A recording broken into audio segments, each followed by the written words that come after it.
Welcome to Moment by Moment, Season 4. This is our bonus episode. I'm really excited. We have an amazing guest for you today. In fact, I have two guests with me. Go ahead and introduce yourselves. I am Keith McCurdy. I'm glad to be here.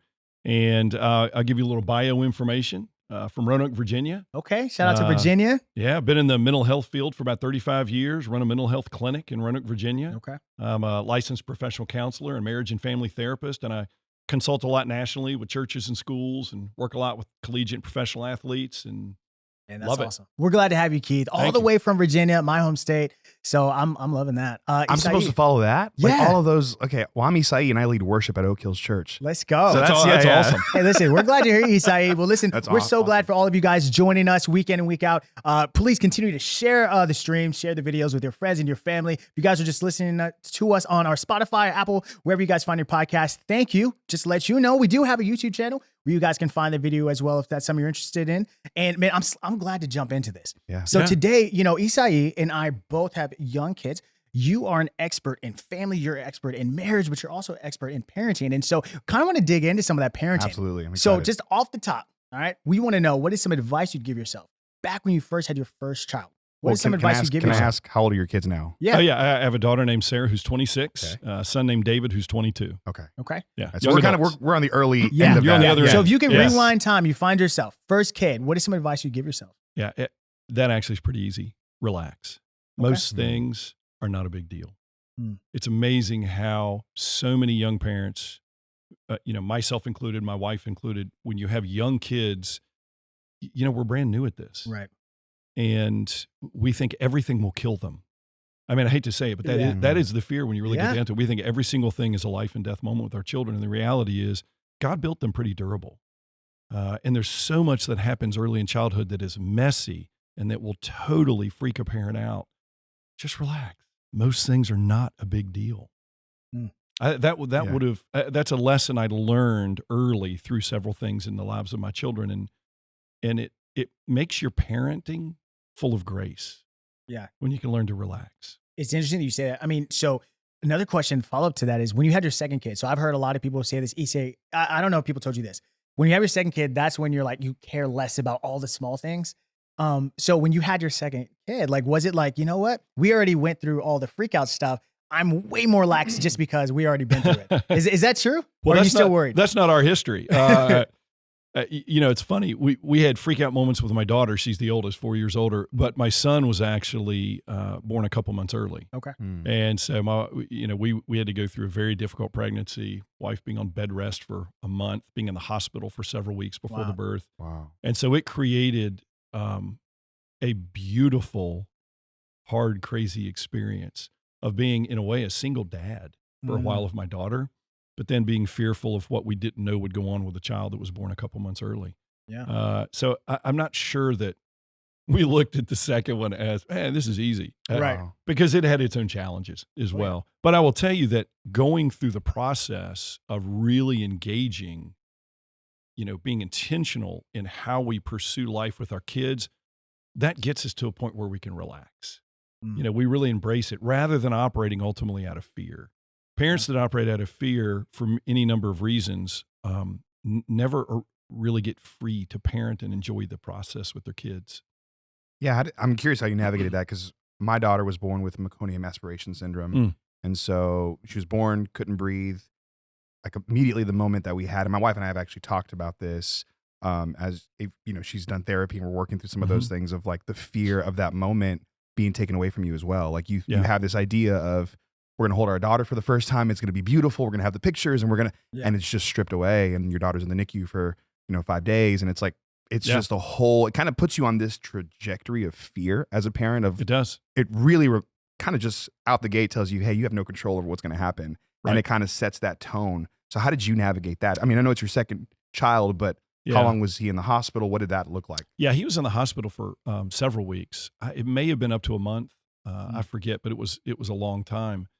And we, of course, you go in and they're in the box in the NICU, and it's a different experience. With the tubes and everything. Oh yeah. I remember we have a picture of my son very early in life. I could hold him and literally that was him. Oh my goodness. He was teeny.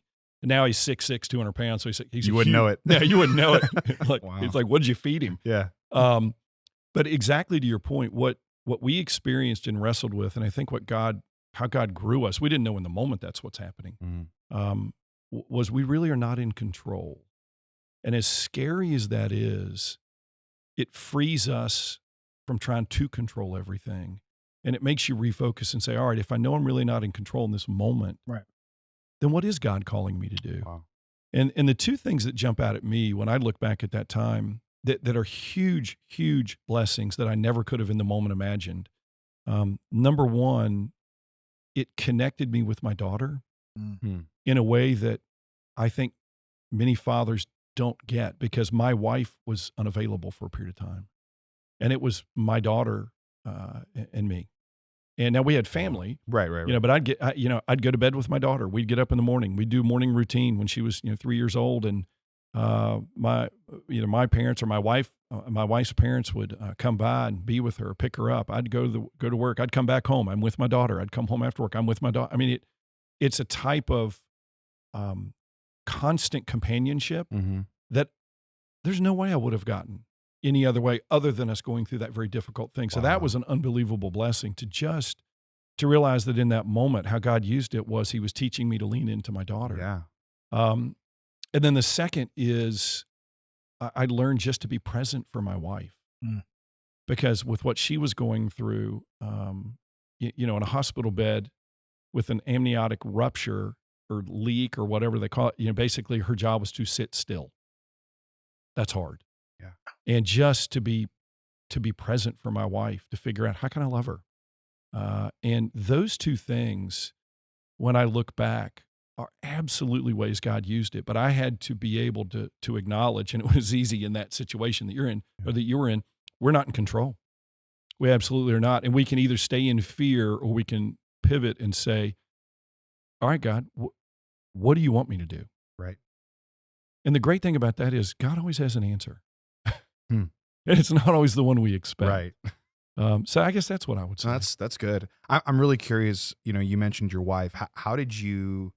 Were those questions you were asking her? Is that something you're just kind of processing internally? Because I mean, that's a weird situation to be in, right? Like that's sometimes I found, at least for me in our relationship, it's hard for me to just say, hey, I'm feeling this in this season, or I see you feeling this in this season, and my instinct is to want to fix everything and solve everything, rather than just sit in it with her. Yeah. And that's what she's looking for most of the time. Yep. How did you balance that? Yeah, I think the way we navigated, if I look back at that, wasn't so much trying to fix it, because it was so obvious to us we could not fix it. Right. And it was actually our second difficult pregnancy. Different difficulty. It was, what can I do to make you comfortable? Real basic. Okay. What can I do so that you're not bored out of your mind when you can't move? And how can I be here with you that doesn't annoy you? Wow. And what are the foods you want right now that you would enjoy the most? What movies do you want me to make sure we bring in? Back then VHS. They actually had a VHS player in the hospital. That's funny. Yeah. It was very basic. Yeah. This is difficult. That's beautiful. We're not going to fix a darn thing. Right. How can I make it more comfortable to just be? And when I look back, that's all we did. Wow. I don't know that we knew in the moment. Right. It wasn't a script, but when I look back, that's all we did. I remember taking in a box full of VHS tapes for my wife, making sure she had, you'll love this, tape deck with music. Yeah, going back, baby. It's kind of like with grief. My profession is totally distorted so much about grief. The number one thing people need in grief is a companion. They don't need anybody to tell them what to do. They don't need to talk about what the purpose of this grief is, because grief is a gift. It's a gift of valuing the loss. They just need people to sit in it with them. And I think when we go through very difficult times, that's what we need. I've experienced that with my wife. I've experienced that with so many folks I work with. Before anybody tells us what to do, we just need somebody that's willing to be in it with us. Yeah.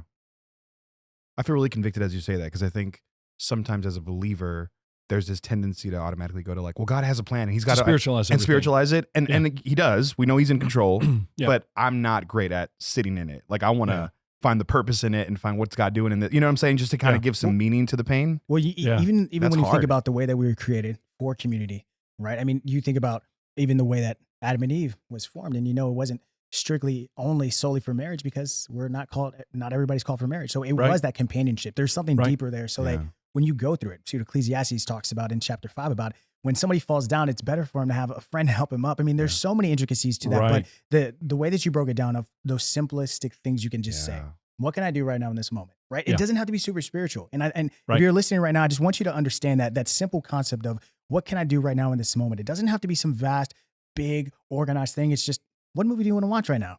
What can I do Right. right now in this moment that'll just help you get through the next 5 minutes at times? Yeah. And, it kind of Right. walks us into some of that postpartum side for a male.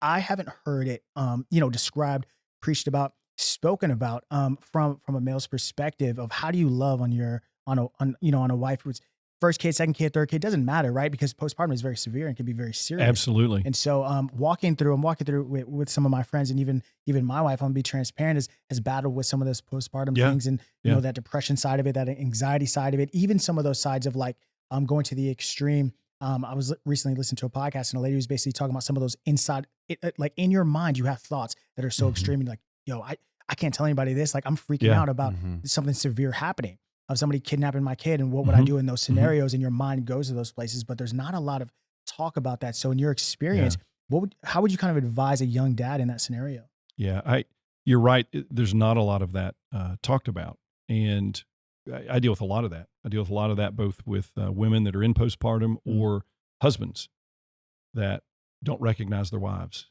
and are Right. not sure what's going on. Mhm. And I break it down to them in a very simple way. I say, number one, you have to be present, Right. much like what we just talked about, Mhm. and don't try to fix anything. Don't try to make everything better. Just be present. Number two, be empathetic. And, a real basic understanding of that is it's okay to acknowledge your wife is having a hard time, because that often gives your wife freedom to talk about it. Yeah. And it's good to say, I don't understand it. I'd love to understand it, but I know today is tough. I'm here if you want to talk about it. And guys have a hard time with that because Yeah, we're we like, do. man, if we say that to you, you're going to probably tell me something. Then I'm not going to know what to do with it. Yes. Sound about right? Right Yeah. on. All right. Well, the good news is you don't have to do anything with it. You just listen. Mm. And then you go back to in that empathy, because you're owning the fact that I can't fix it right now, but you keep it simple of what can I do today to make today a little lighter for you? And that's something that I've been battling with personally, because I'm a solutions-based guy, right? So if you give me Yeah. a problem, I'm giving you 6 ways. Right, As you're right, talking, right. I'm thinking about it. Yeah. So I kind of stopped listening to you. Yeah. My wife has been getting on me about it. She's like, listen, Yep. I don't want a solution. Sometimes there's Yeah. not a quick solution. Yeah. And I'm not okay with that. And I'm learning to be okay with the fact that, hey, we're just going to have to walk through this season. Yeah. There isn't some quick way out. There isn't some book we need to read or some podcast that we Right. need to No, listen to. yeah. But it's a reliance on God's spirit, right? So Right. God will give us the strength. You kind of talked about in grief, hope is the opposition of grief. And so you really Yeah. need to dig into that side of it. Yeah. So I want to encourage, if you're listening right now, it's not an easy solution sometimes. These are things that people walk through for years at a time sometimes, and Yeah. but you have to be okay with that and find your strength on God. Find your strength in his spirit, knowing that he's got you, no matter the scenario and how bad it looks like, no matter how bad that day is. Just realize that God's still with you even in those hard times. And I think that, and adding to that, there are a couple more steps you've got to be mindful of. You want to be empathetic. You want to be in that moment. You Right. want to allow God in that moment with you. But then there are a couple other things. You have to, this will sound funny at first, you have to not believe your wife on 2 fronts. One, when she says everything is okay, Mhm. when everything else tells you, it's not. It's okay to call Yeah. her out and say, hey, I appreciate you saying that, but I know it's not accurate. Mhm. I just know it. And the other is, on the other side, to not believe your wife when she says, no, I don't want to go do that. Mm. Or no, I just need to stay in bed today. Or no, I just, whatever the form of postpartum is. We have to be engineers of recovery Mhm. with our wives. We've got to be able at times to say, no, we are going out. Mhm. Yeah, we are going to do this. We are going to get a break. We are going to, because much of the recovery from postpartum is realizing we can walk forward in life and still thrive in it. Yeah. And if we don't push into that, we stay in fear, we stay in depression. And then the third piece, so that's truth, really. I mean, Mhm. we've got to be willing to be empathetic. We've got to be willing to be truthful with our wives. Right. And some of that truthfulness is pushing back a little without being too annoying, Mhm. pushing back a little Yeah. on those pieces of, hey, I'm not going to let you act like everything's great when I know every vibe it's not. Yeah. Mhm. And I'm not telling you what you're feeling, but I'm here to say it's okay to feel it. Mm. And it's okay for me to be here in it with you at times. Also sensing there are times when I'm annoying and I need to get away. But I'm also really going to push you to, in essence, live as God has called you to live. Yeah. To stay engaged in life. Now, it's going to look different, but we're going to keep doing it. We're going to keep pushing. And then the third category is really demonstrating kindness. And the kindness really is the encouragement. And the encouragement is, I'm in this with you. Right. We're not alone. And we're going to get through this. Yeah. You know, God's process with us doesn't end here. We're going to grow from this. None of those things your wife is going to say in that moment, gosh, that is so helpful. Oh, no, I know. But it gives us a direction of our job is not the end result of what we fixed. Mm-hmm. It's we are manufacturing the healthy process that I'm going to involve my wife in and be in it with her. Yeah. And I think what you said is so key about that. I mean, that process is a process. Yeah. And I think for guys, it's hard for us to see something and not be able to Right. have an immediate fix for it, or at least have a timeline for it. That's been the hard part for me, is not being able to have a timeline in life of like, okay, in 6 months, like we'll be solid.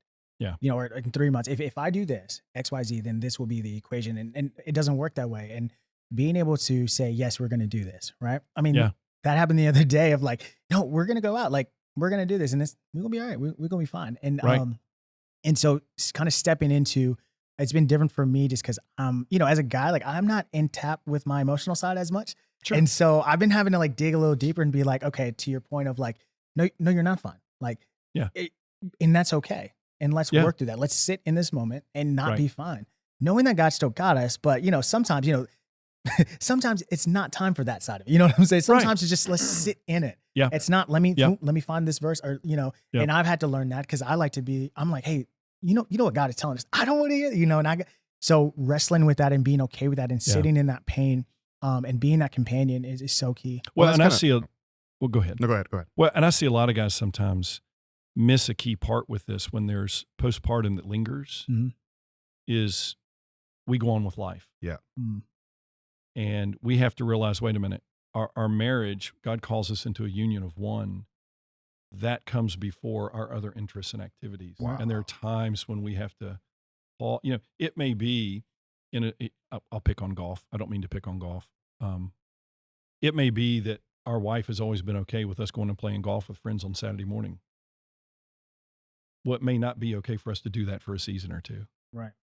But true leadership is by nature sacrificial. And what I mean by that is it's to the benefit of those we lead. And so we have to be willing to go through the difficulty to ourselves to appropriately lead in our role in marriage as well. And so we've got to be willing to say there's a time for us to be sacrificial with other things that are good things because the need is here. And that's a really hard thing for a lot of guys to do. We were on the same wavelength. That's where I was going with that too. I think that's the biggest struggle because I mean, for me and my wife, we were married for 5 years before our little one came to the world. Yep. And so that shift over the last 4 years, it's gone from, we're obviously still best friends and we love each other, but we were like inseparable best friends. Everything outside of work was let's spend time together. Let's do life. Let's go travel, all the stuff.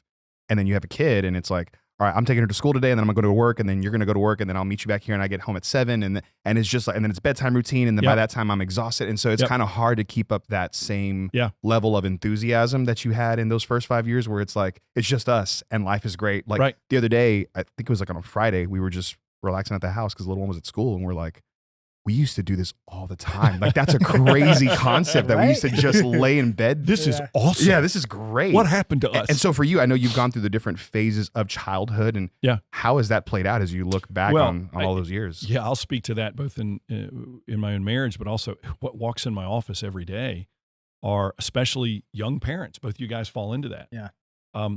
We start having children when we put the marriage on the shelf like a trophy. Well, that's not what we should do. You know, the marriage is what God has given us as the vehicle of actually raising our family. And we've got to make sure that we keep the commitment to growing it. I use the analogy of a garden, growing it, cultivating it regularly. Yeah. We cannot put it on the shelf and let the job, part-time job, typically less than a quarter of your entire married life, be the determining job every day in your life. The marriage has to come prior to that. Wow. And when you're fostering marriage constantly, it changes. I tell people all the time, they come in and they're like, yeah, we've heard that message, date night. I'm like, no, I'm not telling you to have a date night. They're like, you're not? I'm like, no, because date nights are horrible.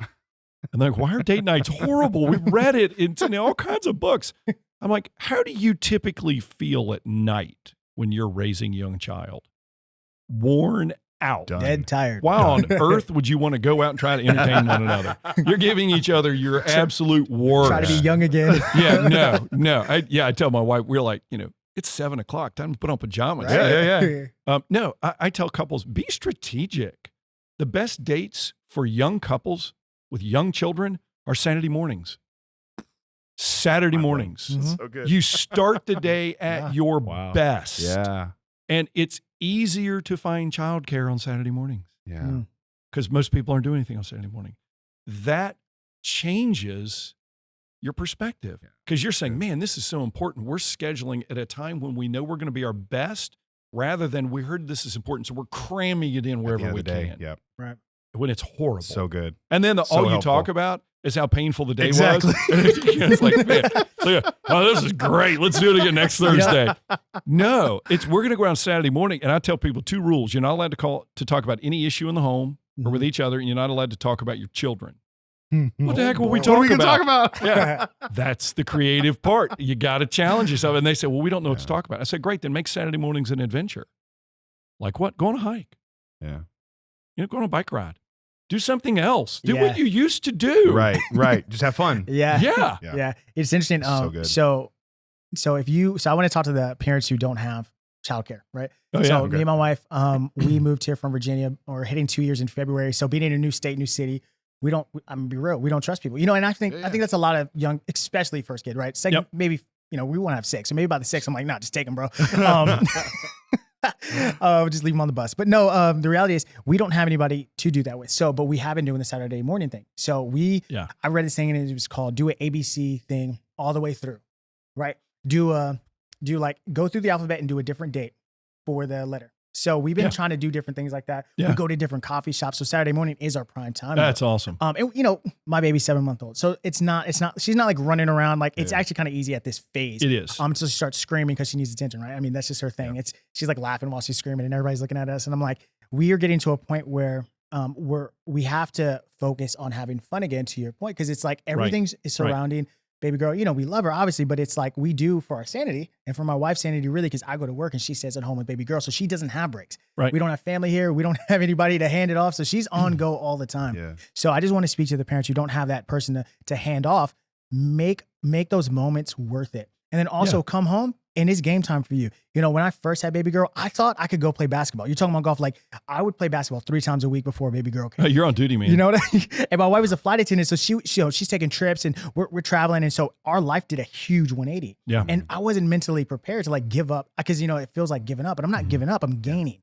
And so I had to shift my mind. I'm not giving up basketball time. I'm hitting up guys and they have kids too. And I'm like, you guys just aren't at home with their kids. And they're like, no. And I'm like, yo, y'all got to tighten up. I think it's probably some of the harder part of that too, is like there is comparison sometimes. You see other families and you're like, well, they have more kids and they seem to still be doing like 2 jobs and they're like traveling and like, how are they doing that? I'm Thriving. exhausted over here with 1 kiddo, I'm glad I made it in. And that comparison game can be really exhausting. Yeah. It can't, well, and let me jump on something you said first and then we'll come to that. Yeah.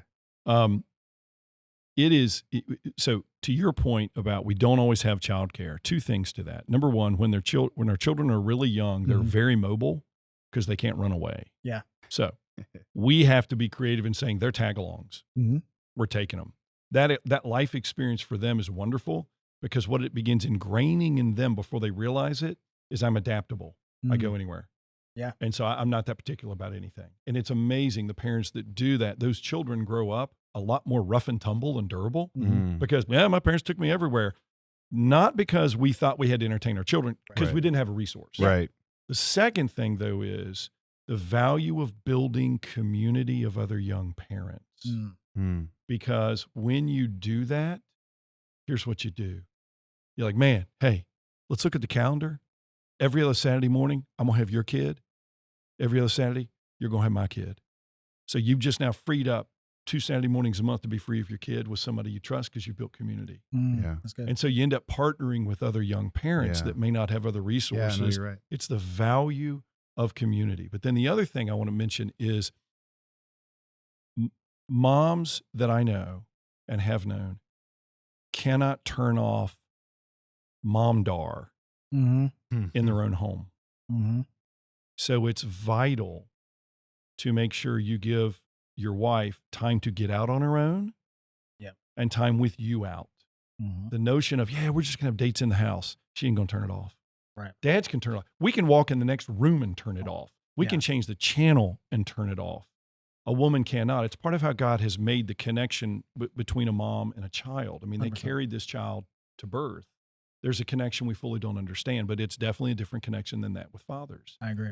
And so we've got to give them that freedom as well. I have dads all the time. Yeah, we got the kids to bed. We're doing date nights at home. I'm like, that is not date night at all. That's you cheaping out on a date. And they're like, yeah, it is. And the wife is sitting right there. I say, is that date night? She goes, absolutely not. Wow. Because I am constantly still wondering at every sound what's going on. I can't turn off mom, daughter. So I wanted to mention that. That's so good. So, yeah.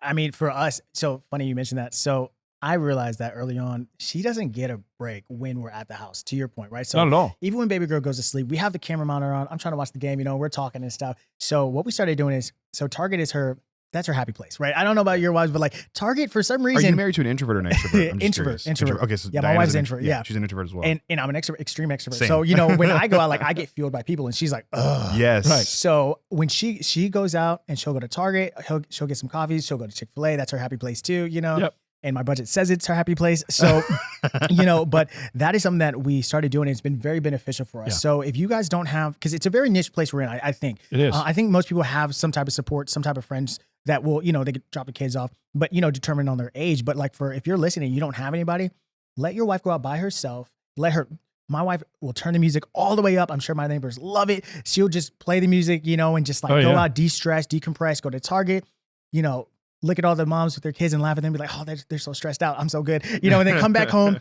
And, when she comes back home, like I'm still on, like, even if I'm watching the game, like I switch and I'm like, hey, listen, you can sit here. Like, I know you're going to watch that baby monitor, but I want you to know, like, I got this. Yeah. Well, and I'll give you one more. Make sure on a regular basis, you take the child out of the house and leave your wife home. Yeah. Because wives like to be in their own home sometimes too, without the obligation. Yeah. That's another part of freedom. So have both. Yeah, that's good. I need to get better at that one for sure. Like 100%. Yeah, I'm taking this shot. Well, that scares us half to death. Yeah, no, it does. It's terrifying to take your own kid outside. We're already scared about breaking them. Yes. Oh, 100%. And it's like, I need parental guidance right now. Like, what am I doing? Like, I can't do this. My wife's scared. And I got to carry that big bag with everything in it. And I got, I know. And it goes to, again, back to kind of where we started, that when we operate out of fear, it just stops us from being engaging parents. That's fair. Because we're so afraid of them getting hurt or breaking them or whatever. And we've got to push through that. So Isai, I have a question for you. Sorry. What was the first thing like that kind of freaked you out that your daughter did? Like, and you were like, yo, I've never experienced this before.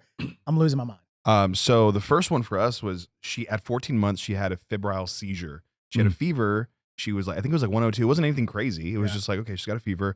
I'm in bed with her. And she just like, I always thought seizures, the ones I'd experienced or seen, there's a lot of movement and it was just like chaotic. This one was like, it's almost like she just passed out. Wow. And I just see her eyes like roll back and I'm just terrified. So I run, my neighbor's a cop. And so I run over to his door and I'm just like, hey, Eric, get out here. And he's just like, he comes out and he's like, all right, it's going to be fine. And come to find out, this is something that a lot of parents experience. Yeah, it's normal. It's a normal thing. It's almost early like in life. The doctor said it's pretty much like, that Apple reset, like, doom, like that's what's happening in their body. They're just got overheated and they're restarting. Wow. And that's when you say, do you think you should have told me that ahead of time? It's like someone should have given me a pamphlet when I left the hospital. Right. No one told me that could happen. No one told us that. And so, that was for us, it was like the most terrifying, like scary evening of our lives. But I can imagine. We haven't had that yet. For what's yours? For ours, man, it was so I'm here at work and my wife she's blowing me up, and I usually try to pick up on the first one. I just missed it. And she let me hear about that later. But I pick up and she's like, baby girl's projecting,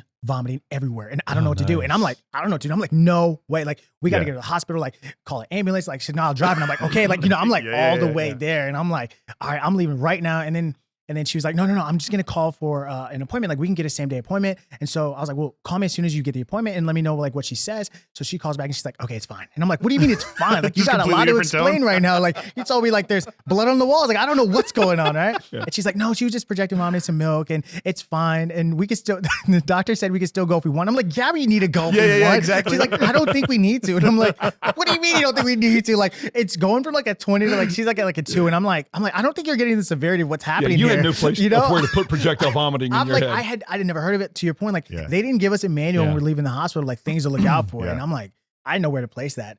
I mean, well, I go back to the very first thing you all asked me about. I said, relax. Yeah. Those things are not an emergency. They may look like an emergency, but they're not an emergency. You know, I think about something we joke about even to this day, a saying that in our family is someone is being dangerous on purpose. Now, where the saying came from is my daughter. She was probably 1.5, you know, starting to be mobile up and down. Yeah. And so she's jumping up and down on our bed, you know, and she cracks her head on the headboard right on her eyebrow, splits it wide open. Oh, no. And I'm like, she's dead. Yeah. You know? Yeah. And I totally lost it. And the funny thing is, you know, we'd go to the hospital and luckily my daughter said, well, y'all did a nice job because it's right in my eyebrow line so nobody can see it. But they had to stitch her up. And the whole thing was that my wife to this day still dies laughing about is everything coming out of my mouth was, she was being dangerous on purpose. She was being dangerous. You know, like she even knew what the meaning of danger was. Yeah. Oh, I know. She was playing, having fun. Oh, yeah. But that to me, I was like, oh my God. I mean, blood. Man. But she broke us in because my son has had all kinds of stuff like that. Oh, I bet. But, yeah. Boy, a boy's a different ballgame, I'm sure. We got girls. So we both have daughters. So girls are awesome. Yeah. Girls are awesome. I tell you what. Man, I can't imagine that. Well, listen, Keith, man, I love this conversation, man. I'm so glad that you were able to come out here, man, all the way from Virginia, man. Thanks for making that flight. Well, listen, where can we find more information about what you do? If there's a parent listening, is like, hey, listen, I want to talk to him. Yeah, if you want to find out more about what I do, and I do a lot of remote parent coaching and consulting with families all over the country, you can go to my website, and it's a very basic website, livesturdy.com. Right. On the website, you'll find a little bit about what I do, but also there's a lot of, we're building more and more resources for parents. On one of the tabs is podcast. Okay. And I'm always doing podcasts like this. Yeah. And you guys are going to give me permission to put your podcast on there. Yes, sir. And when I do a podcast with somebody, I throw it on there. So at any given point, there's like 25 podcasts that I've done on all kinds of topics, parenting, marriage, things like that. And it's all free. Man, that's awesome. Well, listen, over 35 years of experience, man. We're so glad that you were able just to pour into us. I know, man, we learned so something. Much. Yes, really. Well, thanks for having me, guys. I love doing stuff like this. Yeah, this is great. I mean, Isai, where can we find you? On the internet, somewhere. Just say my name and I'll appear. I mean, we just released a new worship song. We do have a new, man, so All of the Glory, OHC Worship on Spotify, Apple Music, we're really excited about what the Lord is doing. So yeah, hopefully more music coming soon as well. Let's get it. And I have to make a shameless plug for our merch. I'm wearing some of our new stuff. You guys are listening. This means nothing to you, but you can go to ohcmerch.church, or if you're watching us on YouTube, you can check out some of our gear. But listen, we're so thankful that you guys joined us for this bonus episode with Keith McCurdy. And if you want more information, it's livesturdy.com. Livesturdy.com. Livesturdy.com. Make sure you go check out his website. Just go check it out anyway. Listen to some of his podcasts, read some of his materials. He's an awesome resource for parents, for marriage, for children. I mean, there's so much there. So we love you, Keith. Thank you for joining us, and we'll hope to see you guys all for our season 5 that will be dropping soon. You guys be blessed and have a great one.